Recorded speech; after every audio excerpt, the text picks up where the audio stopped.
God, slipping it through for Haaland! Bayangkan jika sebuah tim yang sejak awal hanya dianggap sebagai kuda hitam, justru mampu menyingkirkan salah satu favorit juara dunia. Itulah yang sedang dilakukan Norwegia di Piala Dunia 2026. Tidak banyak yang memprediksi mereka akan melangkah sejauh ini, tetapi fakta di lapangan menunjukkan hal yang berbeda. Kini, setelah melewati fase grup dan menyingkirkan lawan-lawan kuat, Norwegia tinggal selangkah lagi menuju semifinal. Lawan yang menunggu tentu bukan tim sembarangan. Inggris, asuhan Thomas Tuchel, siap menjadi penghalang berikutnya. Pertandingan ini pun diprediksi menjadi salah satu duel paling menarik di babak perempat final, karena mempertemukan dua tim dengan karakter permainan yang sangat berbeda. Perjalanan Norwegia sejauh ini benar-benar layak mendapat pujian. Mereka berhasil finish sebagai runner-up grup B, mengungguli Senegal, sebelum kemudian menyingkirkan Pantai Gading dan membuat kejutan besar dengan mengalahkan Brasil. Dalam 5 pertandingan, Norwegia sudah mencetak 12 gol. Sebuah catatan yang menunjukkan betapa tajamnya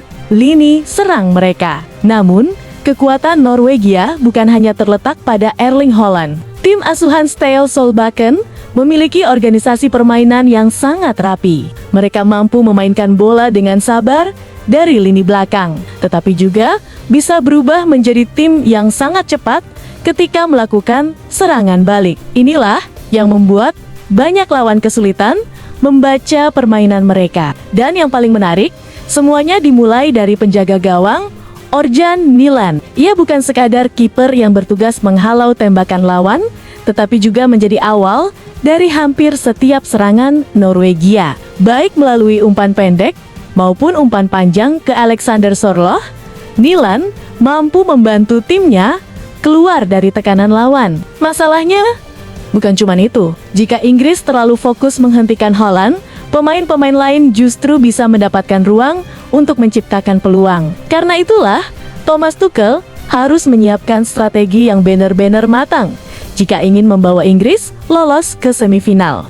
Tantangan terbesar Inggris tentu adalah bagaimana menghentikan Erling Haaland. Striker yang dikenal sebagai mesin gol itu selalu menjadi ancaman setiap kali berada di kotak penalti. Namun, menghentikan Haaland bukan hanya soal menjaga satu pemain, melainkan juga memutus suplai bola yang datang kepadanya. Martin Odegaard memiliki peran yang sangat penting dalam skema permainan Norwegia. Kapten tim itu menjadi pengatur tempo sekaligus otak serangan. Dengan kemampuan mengalirkan bola dan membaca ruang, Odegaard seringkali membuat lawan kesulitan melakukan pressing. Di sisi sayap, Antonio Nusa dan Andreas Schilderup juga menjadi senjata yang tak kalah berbahaya. Keduanya memiliki kecepatan dan kemampuan menggiring bola yang mampu membuka ruang bagi Haaland. Ditambah lagi, bek kiri David Moller-Wolf sering melakukan overlap untuk menciptakan situasi 2 lawan 1 di sisi lapangan. Inilah yang membuat Thomas Tuchel menghadapi dilema besar. Jika Inggris melakukan pressing tinggi, mereka memang bisa mengganggu proses build-up Norwegia. Namun, risiko yang muncul adalah Haaland akan memiliki ruang lebih luas untuk berlari di belakang lini pertahanan. Sebaliknya, jika Inggris memilih bertahan lebih dalam, Norwegia justru akan lebih leluasa menguasai bola. Martin Odegaard akan semakin nyaman mengatur permainan, sementara para pemain sayap bisa terus mengirim umpan silang berbahaya ke arah Haaland. Fakta berikutnya jauh lebih menarik. Salah satu cara favorit Haaland mencetak gol adalah melalui umpan silang ke tiang jauh. Dengan postur tubuh dan kemampuan duel udara yang luar biasa, ia sangat sulit dihentikan jika sudah berada di posisi yang tepat. Karena itu, koordinasi lini belakang Inggris akan menjadi faktor yang sangat menentukan.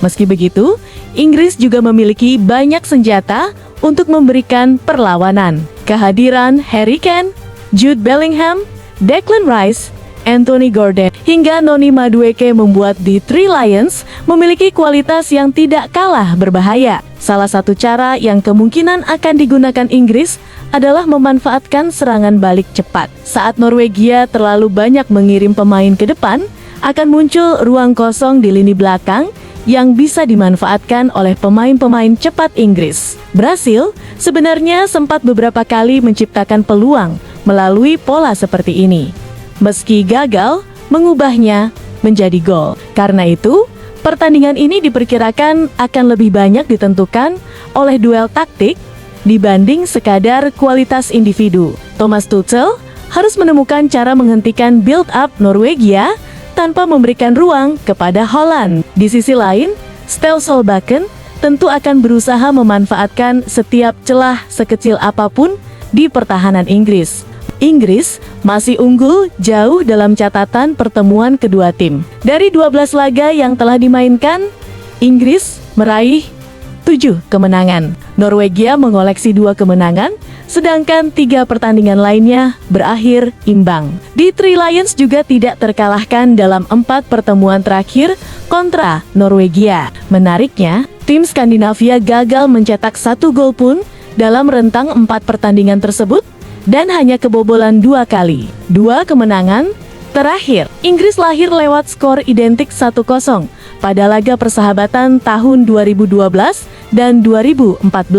Gol Ashley Young pada 2012 serta penalti Wayne Rooney pada 2014 menjadi pembeda di masing-masing pertandingan. Meski statistik berpihak kepada Inggris, Norwegia pernah mencatat hasil penting atas lawannya itu. Kemenangan terakhir mereka terjadi pada kualifikasi Piala Dunia 1993 dengan skor 2-0. Satu kemenangan lain diraih pada kualifikasi Piala Dunia 1982 ketika Norwegia menang 2-1. Hasil tersebut menjadi awal dari rangkaian 5 pertandingan tanpa kekalahan atas Inggris pada periode tersebut. Sebaliknya, Inggris tampil dominan pada 5 pertemuan pertama kedua negara. Mereka selalu menang dengan selisih minimal 3 gol dan sanggup mencetak sedikitnya 4 gol di setiap pertandingan. Catatan lain yang menguntungkan Inggris adalah Norwegia belum pernah mengalahkan sesama tim Eropa dalam pertandingan Piala Dunia. Statistik tersebut menjadi modal positif bagi skuad asuhan Thomas Tuchel menjelang duel di perempat final. Menurut analisis, kunci pertandingan ada di lini tengah. Tim yang mampu menguasai penguasaan bola, memenangkan duel penting, dan lebih efektif memanfaatkan peluang kemungkinan besar akan keluar sebagai pemenang. Yang jelas, laga ini berpotensi menjadi salah satu pertandingan terbaik di babak perempat final Piala Dunia 2026. Apakah Inggris berhasil membuktikan statusnya sebagai favorit atau justru Norwegia kembali membuat kejutan besar dan melaju ke semifinal? Kalau menurut kalian, mampukah Inggris menghentikan Erling Haaland atau justru Haaland kembali menjadi pembeda dan membawa Norwegia mencetak sejarah baru? Tulis pendapat kalian di kolom komentar. Jangan lupa like, comment, subscribe, dan aktifkan lonceng notifikasi untuk update berita sepak bola terbaru setiap hari.